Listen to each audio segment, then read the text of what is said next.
Their first objective was to search the garage. They didn't leave any hiding place untouched. Judging from their meticulous search and cooperation, these players are in for a rough ride today. The hunters plan to cover all the corners in half an hour. They're jumping up and down with great efficiency. They even opened the manhole cover to check. You can't even imagine the size of the prey's brain to survive. And in terms of time management, in just 8 minutes, they've cleared 90% of the buildings. There's only one left to explore, and therein lies Paul's hiding place.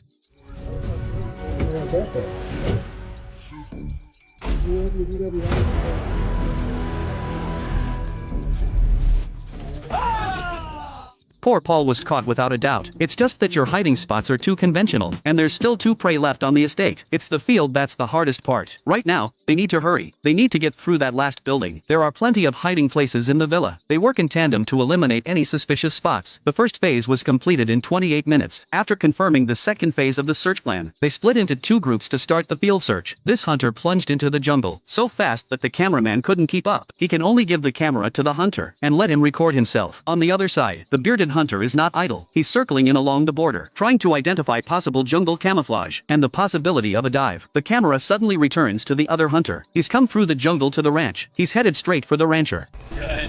Where's Matthew at? That's a great question.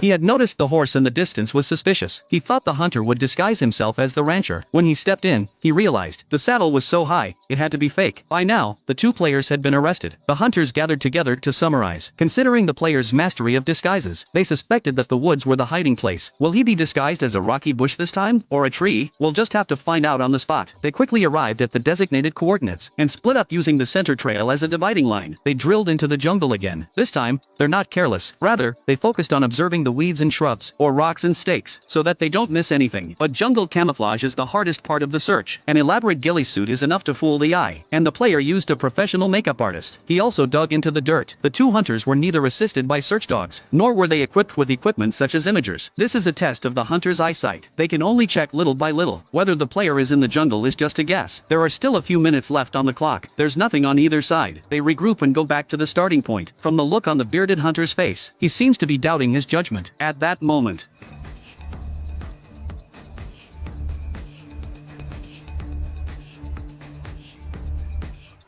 as the hunters analyzed, the last player was hiding in this area, and this time, he was disguised as a tree bark. Congratulations to the hunters for finding all the hiders. They have won the hide-and-seek game. So here's the question. If you were the hunter, would you be confident in finding these hunters?